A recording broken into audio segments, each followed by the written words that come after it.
world, man.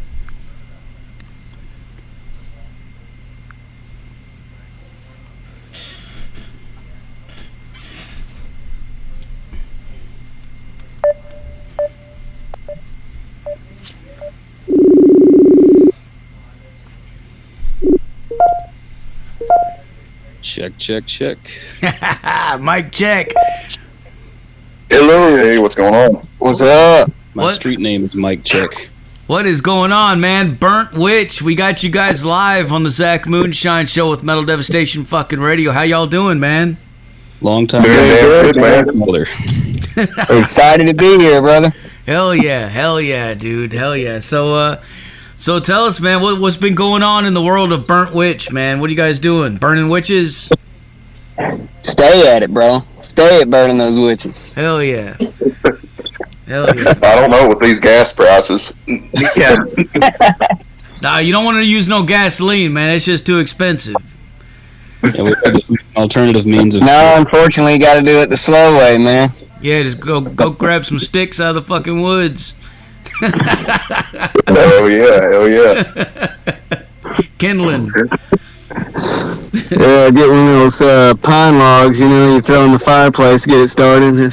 Yeah. That's the best we can do out here. Hell yeah. Hell yeah. Get it to burning. But yeah, we've been working on getting an EP ready to release. Hope you guys have enjoyed the single that you guys heard tonight. Hell yeah, man. We enjoyed Yeah, it. for sure, man. Yeah, Glass Eye we played last time, and that was fucking insane too, man. But this like takes it to a whole new level, dude. Like shit, man.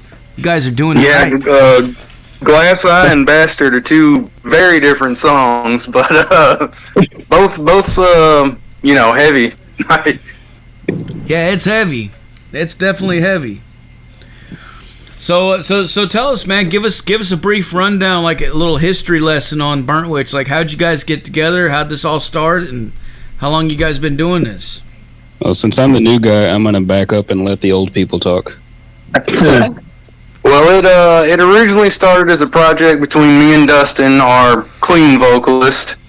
We just kind of were, I've always loved Doom. Kind of got Dustin into it, showing him some stuff. I was like, we should start recording, and then went from there. Me and Matt have known each other for 16, 17 years, something like that. So eventually I was like, man, you're going to have to come on to this. And we sort of went from there. And then Mike took some inspiration from Sun Mantra at Devastation Fest and caught the Doom bug, and we kind of came together. So Yeah, Metal Devastation Fest really helped us find that final piece to solidify the band for sure. Oh, yeah. Yeah, man. I was gonna ask you because I heard that you had a little bit of inspiration from the fucking festival, man, which makes me, I don't know how to, like that just. It gives me goosebumps, dude. Like that makes me feel really good, man. How much time? Yeah, I got a story about that. Tell us, man. We got time. Well, since you guys can't see me, this is Mike, the new guy / drummer, and I run a video production business called Black Oak Productions. I reached out to Raven to ask if she would allow me a press pass to come to Metal Devastation Fest. Hell yeah. I've not been to it before because, admittedly, I'm a hermit, and I essentially just wanted to get there and have a chance to shoot some bands, meet some people, and just get some good B-roll footage to use for archive purposes and to do stuff later. Well, I watched Sun Mantra playing, met Leo. I don't think I met the other guys, but I definitely filmed them, and I really enjoyed it. And Doom has not been a style that I've been into like ever. I'm historically like more of a punk and metal type of person, but not strictly into the Doom side of things. Really, these days as I'm older, it's more prog and Midwest emo. But that really kind of caught my attention, and I can't even tell you what it is that I like about it. It was just a good vibe, a good sound, and it's like you could just feel the music. Fast forward a little bit later, and I saw these guys had made a post looking for a drummer. My previous band, Midlife Riot, I was the primary writer for that and guitarist and vocalist, and we've kind of been on hiatus since April of last year because my drummer is a logger and is busy like forever. I learned to play drums a few years back because that's the hardest spot to fill, and I've lost a couple of bands to drummers having other stuff happen and just kind of falling out of my life. So, like I said, I learned to play drums and was musically dying inside at the time. So I figured, I don't know anything about Doom, but Sun Mantra was pretty cool, and I think I can do that.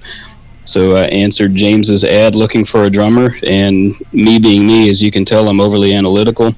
Told him that I expect this to be a tryout, no obligations. Either we're a good fit or we're not. And it seems like we were. Wow. Well, I think you met your calling in life, dude. I'm really enjoying it. I mean, I keep apologizing to them all the time because I'm not a student of Doom, but I'm finding that my style and theirs blends, and it seems to create something, at least to my ear, is really different from the other Doom metal bands that I've heard out there. Hell yeah, man. Hell I could be wrong. Maybe I just haven't heard enough, but... No, Yeah, for sure, dude. this sounds great, man. Like, this goes right up there toe-to-toe with fucking anything you can think. Electric Wizard, fucking, you know, all the shit, man. High on Fire, fucking Sleep. Oh man, you're gonna get me choked up with that now. No, I'm serious, man. I'm serious, dude. Like, you guys, you have a really good sound, and it's unique, and it's somewhat catchy too. Like, it's got its own. It does have a vibe, man. Like, you've got a, I don't know. And it's fucking local, man. It's Jackson, fucking Tennessee, dude. What the fuck? Very local. Hell Those drums recorded about 10 minutes away from Metal Devastation Fest. That is badass, man. Yeah, everything else was recorded. Well, the guitars were recorded about 5 minutes away, so. Oh, you're even closer. Yeah. Where'd you guys? Imagine what we can do together. Where'd you guys do it? At that little studio right there across the street, or?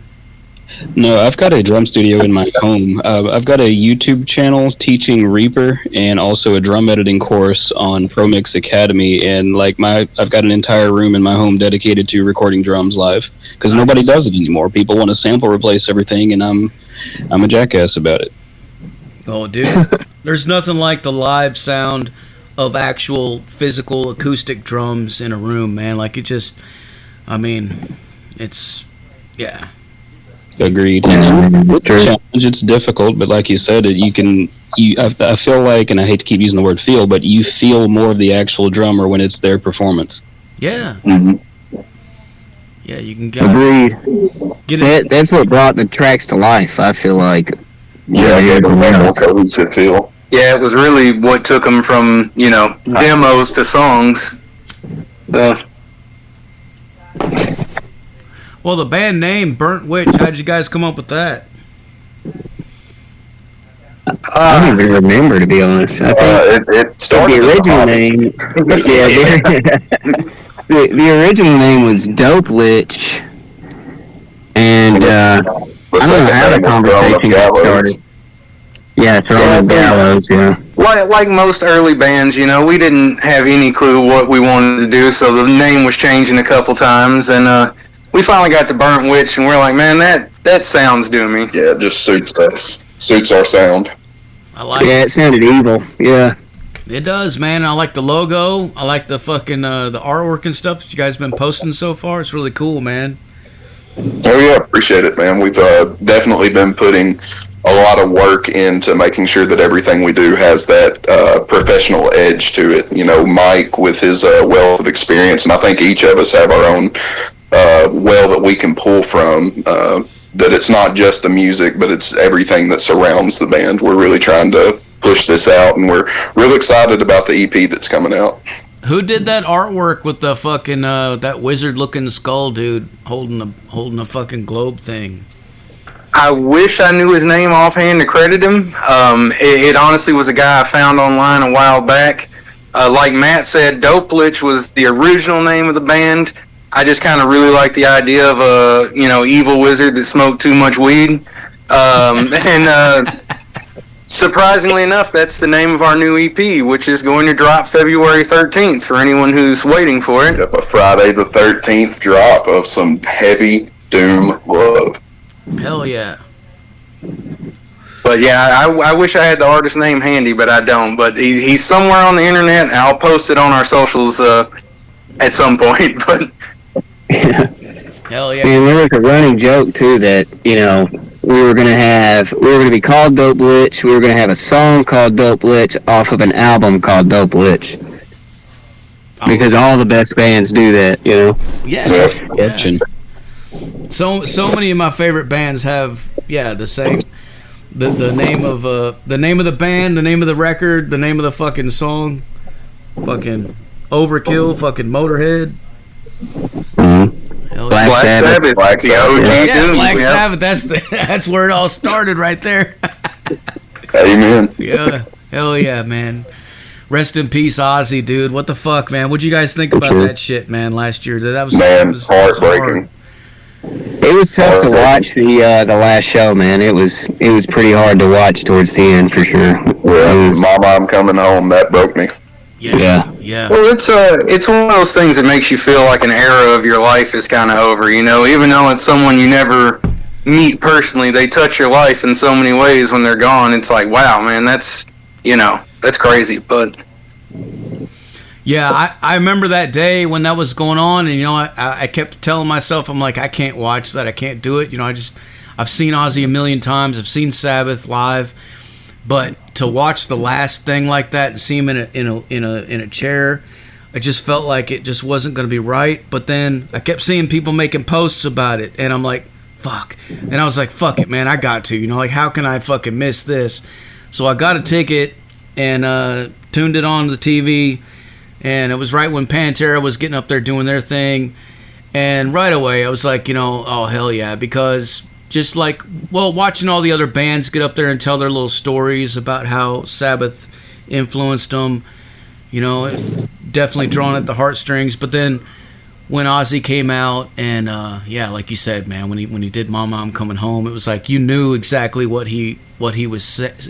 It felt like he was speaking to us as his fans. It felt like he was like telling us he's ready to go home. Like he knew it. Right, and you could see how bad he wanted to get up out of the chair and fucking rock. And he was trying his hardest. He rocked for he sure, did, 100%. Sounded great. But, sounded great. Seeing him trying to get out of that chair, man, that was a heartbreaking moment because he wanted it so bad.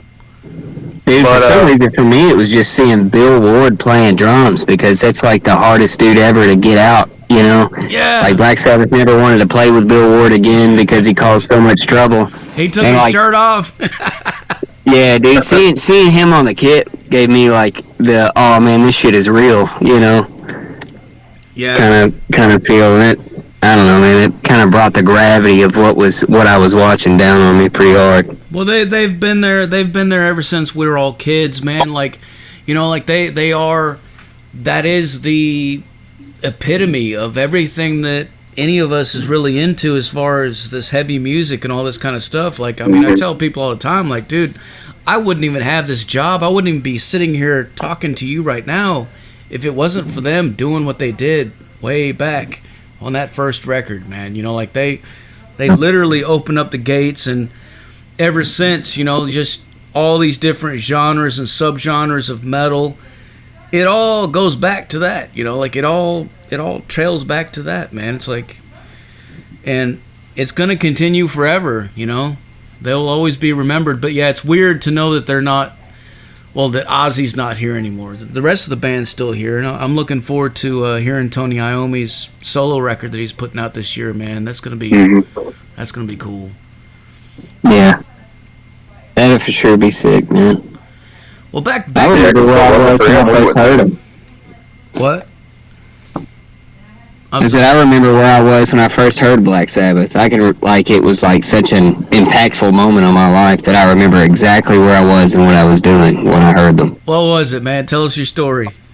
I was making skate tutorial videos, and I had like an Ozzy greatest hits CD, and like at the very end of the CD, there were two bonus tracks, which were Walpurgis, the War Pigs demo, and then the Black Sabbath demo. And the Black Sabbath demo was the first one I heard, and I remember just thinking, my God, dude, like, this is... I think up until that point, I'd been listening to, like, like a lot of, like, classic rock, like AC/DC and stuff, and maybe, like, some new metal, but something about Black Sabbath itself made me feel like the epitome of metal was, like, captured within it. Yeah. And like the darkness of the song, like that evil feeling of the song is really what like metal was all about. And I don't know, man. That's what really what I wanted to channel all the time playing guitar was just that vibe, that mood, and that feeling. Wait, back up a second. Did you say skate tutorial videos? Are these still available? No, because I made them on VHS. We're gonna have to talk about this offline. Hell yeah, VHS, man. Yeah. We'll make a skate video for Bass. My first. Oh, that'd be sick, dude. My first time hearing them was sort of by accident. I was like 12 or 13. I can't remember, man. It's way back, early 80s. I had my allowance. My thing was like when I had my allowance, my mom would take me to the record store and she let me pick out a record. And I went in there and I was flipping through the cassette tapes and shit. And I saw Ozzy. I was looking at his shit because I'd been seeing him on the news and stuff. And it was back when the Satanic Panic thing was going on, and I just felt like I wanted to get something from him and to see what he's all about. And I saw the Speak of the Devil cassette tape in there, and it said that it was a double live album on one cassette, so you're getting 2 records for the price of one. And it was like, I don't know, like $5 or $6. So I was like, hell yeah. And plus on the cover, he's got the fucking fangs and he's got the jelly in his mouth and shit, looks all evil. And I'm like, hell yeah, dude. So I grabbed that and I got in the back seat of the car, and on the way home I put it in my Walkman, put my headphones on and was listening to it.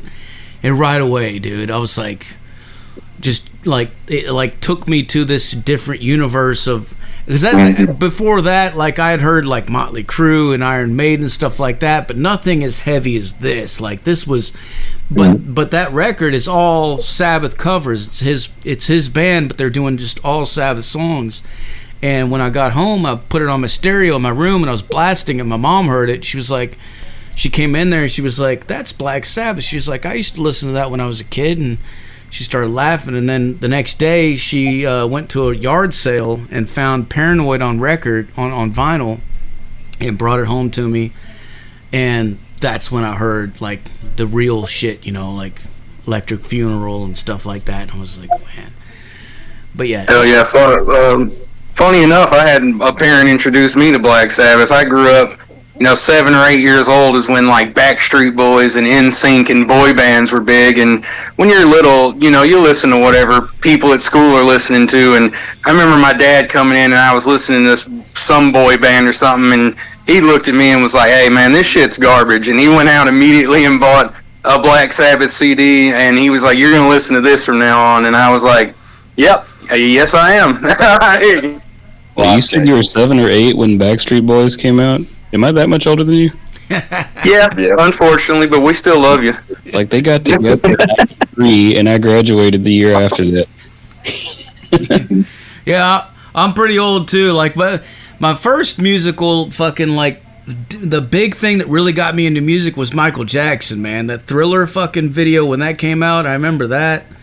That was, like, fucking just changed the world, man. Like, I was like, what the fuck? This is dark, it's crazy, but all the dancing and shit, it was insane, but I always go back to that. That was definitely like one of the openings of the door into music, but like later on it went to rock and metal and stuff like that. But I don't know, that shit was kind of rocking back in the day. Like when you're little, when you're tiny, Dude, Jackson slapped, bro. Yeah, Michael Jackson is definitely rock and roll. I mean, he had Van Halen play guitar for him at a point, so. Yeah, and Slash.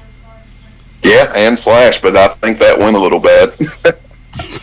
It wasn't as good, yeah. But, yeah, Eddie Van Halen, what was it on Beat It, right? Yeah, absolutely. Hell yeah. Did he have something to do with the Great Cat at one point? The Great Cat? Yeah, I'm going to have to look it up. I may be wrong, but I'm thinking that the Great Cat did something for Michael Jackson. I don't know.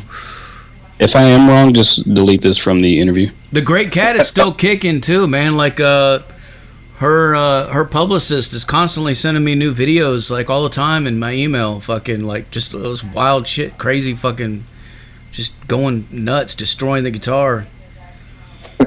It's fucking nuts, man.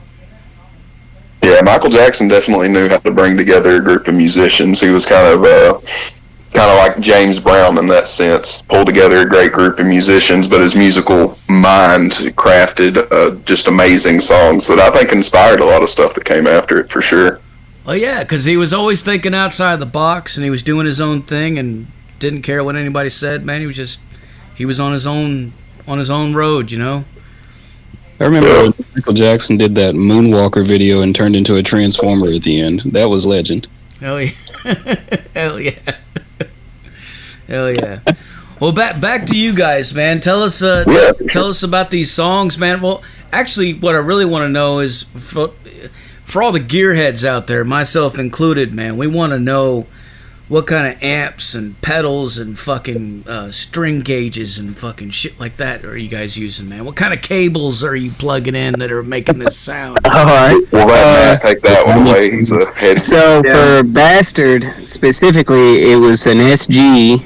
I think it's just the stock pickups in the SG, and I'm running into a Doomcaster, which is a clean boost from Does It Doom, into a Hyper Fuzz from Does It Doom, because I love that guy's pedals, because they're like stackable and Does It Doom really malleable. Love his channel too. I love his stuff. So I'm running into a Hyper Coven and then into a Baghdad. And I'm running the Baghdad into basically into a effects loop, and just to power the cab. And I'm running it into an EVH 5150 cab. So that's pretty much what you're hearing right there. The Baghdad, man, fuck yeah, dude. Yeah, Baghdad is amazing. I keep trying to take it off my pedal board, man. I got all these other sort of amp circuit pedals, but I can't keep it off, dude. I just love the Baghdad. I can't, I'm not endorsed, but I don't have to be. The Baghdad slaps. I love it. I keep seeing that one and the Masochist coming up on Reverb, and they keep fucking sending it to me, man. I'm like, I keep thinking about grabbing one of them, but I'm not sure which one. Dude, the Baghdad is so good. I'm eventually going to have to get a Masochist at some point. I mean, it's just the way it is. I can't stop myself forever, It just looks so cool. The other guitar used is actually a Woodwright Dirty Behind signature guitar. Hell yeah. From Steve also, so. It's the Dirty Behind, so it's the silver burst with like the Mastodon inlays and stuff. Nice. So I just used pretty much those two guitars and everything. And the gauges for the strings are Slinky Mammoth gauge strings. Hell yeah, man! Lots of Does It Doom love right there, man. I'm gonna have to tag him on the interview when I post it. Yeah, dude, please. Hell yeah, he'll like that shit. What about the rest? Yeah, so that's pretty much what I use. I think for bass tones, I recorded James through an MPEG with that Ram Big Fuzz, and then split his signal. So one side's going to the MPEG with the Ram Big Fuzz, and the other goes to goes through like a Hyper Fuzz and a Sound City head. But that's like an amp sim, but it's a Sound City head is what I'm using there. Hell yeah, I like it, man. You guys are doing lots of gain stacking. Oh yeah, for sure, dude. Hell yeah. What about the drums? I've got a Gretsch Catalina Classic Maple set. I run Attack drum heads. If there's any drummers on here, you have got to check out the Attack Orbit heads on your kick. It looks like it's got holes in it, but the front head is a 2-ply design with what looks like holes is actually where 1 ply is cut away, but it gives you like the perfect amount of warmth and attack like right out of the box. So it's minimal EQ work to get the sound that you want right at the source. As for cymbals, all of my cymbals are Syntent, oddly enough. I started off playing Meinl and read a lot about Syntent and just bought one to take a chance since I couldn't touch one anywhere. and slowly started just replacing all of my minals with sentence. And actually, most of the cymbals that I've got are custom builds with my face etched into them. As for recording, I run Audix mics, and I did all that through Audient Evo gear into Reaper, and processed with PSP and Finastrip, and then just sent that to Matt to do whatever he did with the rest of the recording. So this was done on Reaper. Well, the drums were recorded in Reaper, and I just exported those and sent to Matt. I believe Matt uses FL Studio. Yeah, I used FL25 for this, so. Nice. Fuck yeah, man. That's crazy, dude. Fucking Fruity Loops, man. Fruity Loops and Yeah, Reaper. dude. I love it, man. I love it. I use Reaper myself, too, and I was talking to, fucking Fruity Loops, man. Fucking, I haven't used that in ages, but I remember back when it was just a fucking drum machine synth-like programmer. We used to use it in one of my old bands that I was in that was like more of like an industrial thing, and we used to use it for that, like sampling and stuff like that. But I haven't tried their studio version yet. Man, it's great. I mean, anything you can think of, you can execute, and I'd say it's pretty intuitive. I got into using FL Studio pretty much for the same reason. I was doing electronic music, like industrial type stuff, and like really heavy dance music, and produced that for a long time, and that's how I learned how to use FL Studio, and eventually led up to me recording, guitars and full songs and stuff. Hell yeah, man. Well, yeah, dude, it's all about like learning whatever fucking, like I always tell people that too, like whatever you have at your disposal, man, just use that shit as good as you can, and fucking you can make good stuff out of it, man. It don't matter, like. Definitely. A lot of people get really upset, and it's like they find their identity in whatever tool they're using, says the guy whose channel is Let's Talk About Reaper. But at the end of the day, the consumer has no clue, nor do they care what DAW a song was produced in, as long as it sounds good.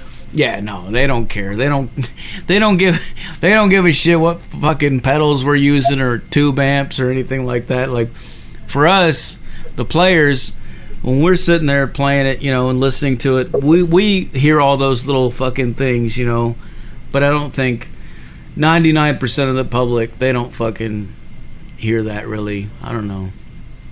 But it's still cool.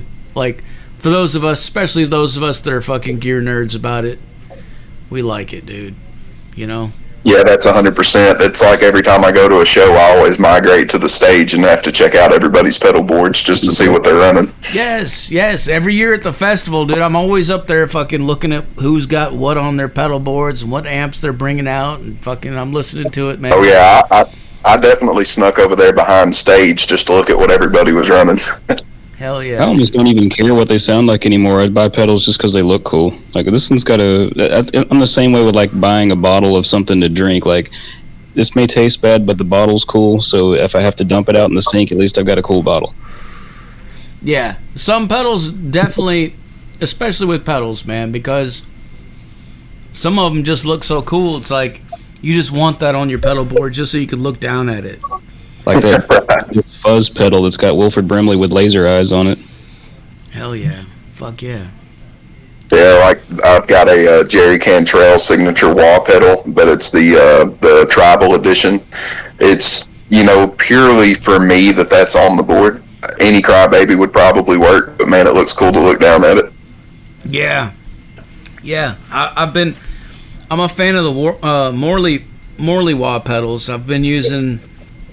I've got a Bad Horsey Steve Vai one that I've been using forever, and I love that one. But then a couple years ago, I seen on Reverb somebody had one of those George Lynch models of it, and it was like with the tiger stripes painted on it, and it just looks so funny. Yeah, that's a great pedal. It just looks so silly. I was like, dude, I gotta get that, man. Like, and it sounds great, but it looks cool. Like it looks really. It just makes you want to fucking stomp down on it and just go nuts, man. I got that big fat Tremonti wall pedal from Morley. Hell yeah.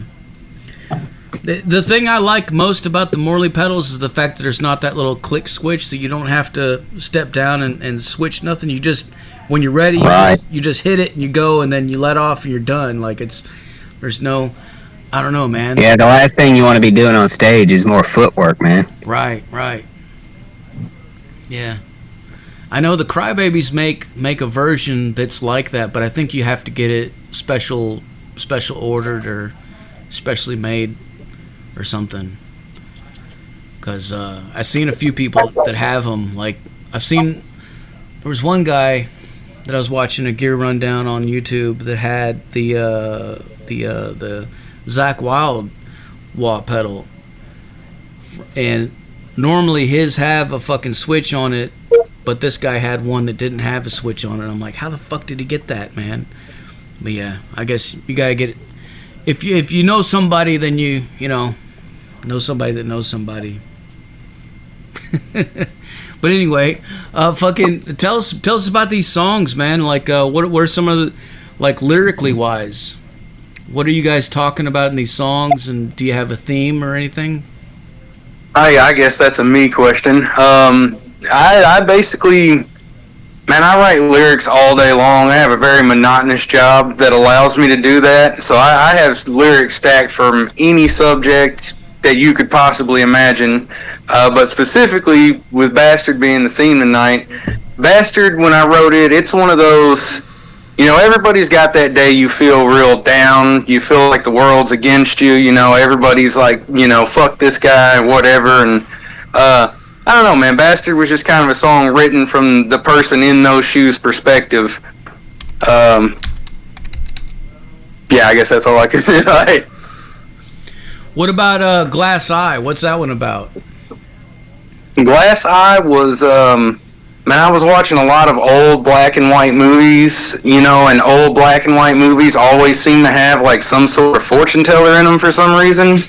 And I was like, man, that's like a really cool idea for a song. I was like, what if there was one with like this, big nasty glass eye? And I was kind of rolling with that. And then apparently I found out from Matt later, and I don't remember the name of the film, but apparently that's in some film which we sampled for that song, but I just happened to come up with the idea, and it just linked up with something. I was like, well, someone, any idea you've got, someone's thought of it somewhere. But it's Real Big Fish. I thought he had actually seen that part of the movie and wrote the song about that part of the movie. I was like blown away that he hadn't seen it. Hell yeah.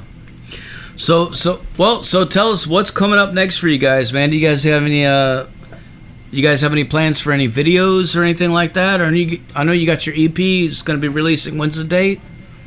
It's February 13th. Hell yeah. Is it going to be... as far as being... Sorry, go ahead. Is it going to be on Bandcamp? Yes, we will be on Bandcamp. Hell yeah. And we'll, on our Facebook, we'll post you guys... there'll probably be a post about that tomorrow with the official artwork and all that. And 2 weeks from the day, actually, we'll be releasing our 3rd single. And then 2 weeks after that, the EP will come out in full with 4 songs. Fuck yeah, man. Any merch or anything like that? T-shirts and shit? All that's in the works right now. It's I actually do that for a living, so it's something that we've been talking about where we want to budget for as far as making shirts and other kind of merch ideas. Nice. You make shirts? Yes, sir. Yeah, been a graphic designer for between 10 and 15 years, and I've been working in the textile industry specifically for about 10 years now. Make shirts, signs, banners, trophies, and awards. Hell yeah, dude. Well, fucking definitely hit up my wife Raven about that, because we're always looking to find, especially somebody local, to do that kind of shit, man. That would be cool, man. Yeah, man, I'd be happy to work with you guys. I'll definitely hit her up over that. But yeah, we're definitely getting excited for this EP to drop. I know we've even been talking about doing some vinyls of the album to possibly sell at some shows along with shirts. We've even talked about posters, decals, and a lot of different things. But but really we're focusing on the music right now, just making sure that we're making the nastiest, evilest thing that we can. Well, you're doing it, man. What about shows? You guys have any shows coming up or anything like that?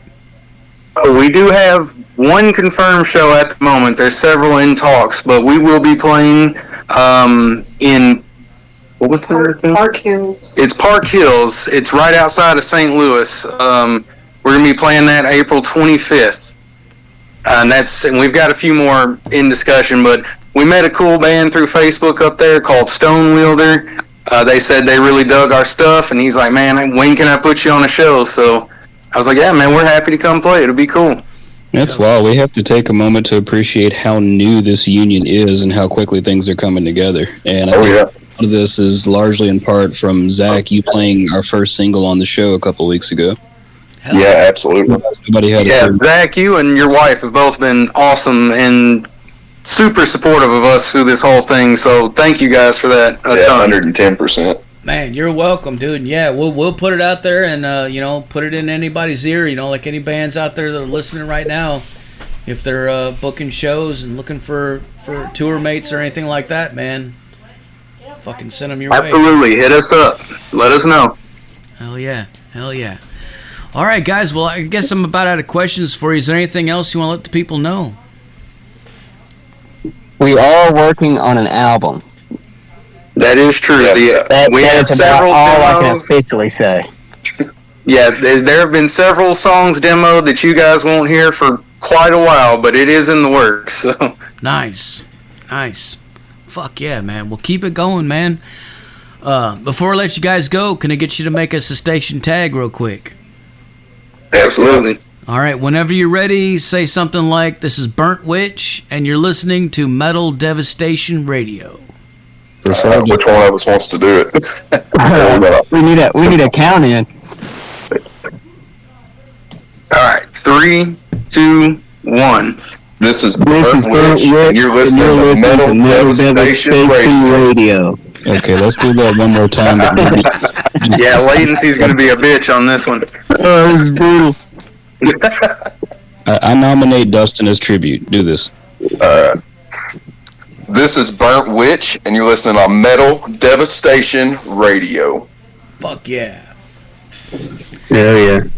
All right, man. Well, you know what? Thank you guys so much for taking the time to talk to us tonight. I really appreciate it, and I'm so fucking proud of the fact that you guys are local to us here in Jackson, and I feel really honored to be able to play your music here, for like premiering it for the world, man. It's fucking cool, dude. And yeah, man, we're gonna blast some more Burnt Witch for these motherfuckers so they go crazy. All right? Hell yeah, awesome. Thanks for having us, Zach. We appreciate it. We are definitely the honored ones in this, man. We appreciate it so much. You're welcome, man, and we will talk to you guys soon, man. I'm sure. Oh, absolutely, man. Rock on. All right, later. See you guys. There you have it, folks. Burnt Witch live on the Zach Moonshine Show with Metal Devastation motherfucking Radio. Like I said earlier, put your speakers in your windows, put them in your front lawns, put them in your neighbor's driveway, do whatever the fuck you gotta do, man. If you don't see U-Haul trucks everywhere tomorrow, we ain't the same, man. Like, and we don't all want to be the same, but, we want to at least fucking meet, somewhere. Come on, man. Just fucking crank it up. God damn it. I'm Zach Moonshine. I'll be back in a minute.